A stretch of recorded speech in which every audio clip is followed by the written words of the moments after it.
Are you sick of the Arishem meta yet? I kinda am, and this balance update fixes some of the issues with it, so yay! Here we go.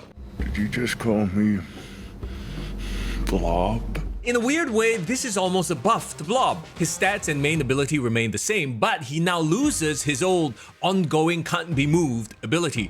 So yeah, they're addressing the issue of Blob getting copied by Mystique here. Cause in case you didn't know, when Mystique copies an ongoing card that also has an on-reveal effect, she copies both, which makes her a 3-cost Blob, and in an Arishem deck, that's a lot of cheap, easy power. So annoying.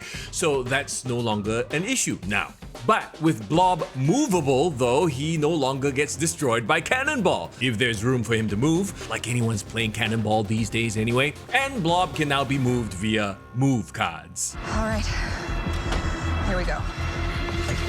I'm not surprised this happened. She's in a lot of good decks because she's just really good value, right? Mockingbird is now a 6/10. Ability remains the same. So yes, she's now got an extra power, but she is in Shang-Chi range and does require a slightly heavier investment. So it does impact the Arishem archetype, which is why they did it. But Zoo style decks should still be able to play her cheap.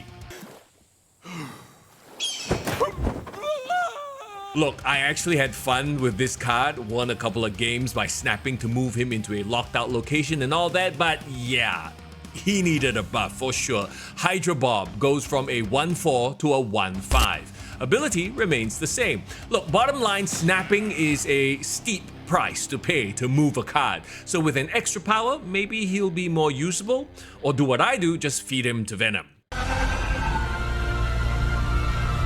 We're seeing her in a lot more decks that use cards with low base power but have great scaling potential, your Iron Mans and Sages.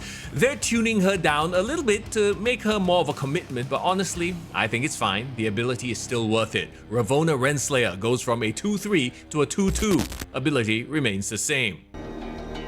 The Viper.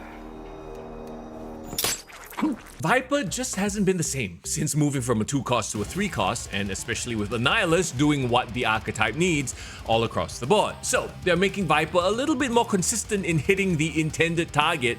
Viper's stats remain the same, but her ability now reads, on reveal, one of your other cards here with the lowest power switches sides. So yeah, you don't have to worry if a lane has multiple cards, she'll only yeet over the lowest power one. I like this change. We'll see though if the 3-cost is still a problem. Yes!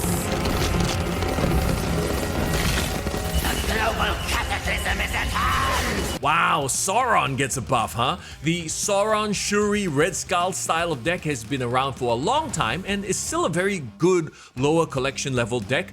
You just don't see it around much because it's not the flavor of the month, but like I said, still a very viable deck for your climb. Sauron goes from a 3/3 to a 3/4. Ability remains the same. After his last nerf, he hasn't really bounced back, pun intended, so maybe an extra base power will bring him back to prominence. Werewolf by Night goes from a 3/1 to a 3/2. Ability remains the same. Talking about bounce, Bounce and Zoo archetype enjoyers, rejoice! Hitmonkey is getting some love here, going from a 3/2 to a 3/3. Ability remains the same.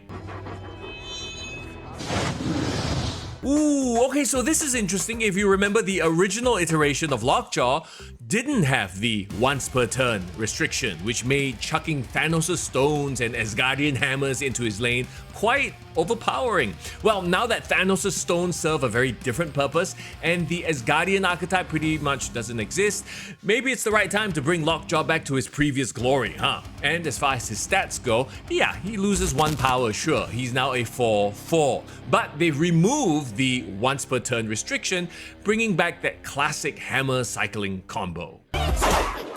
So, what do you think of the updates? How do they affect your decks? Hey, let me know in the comments.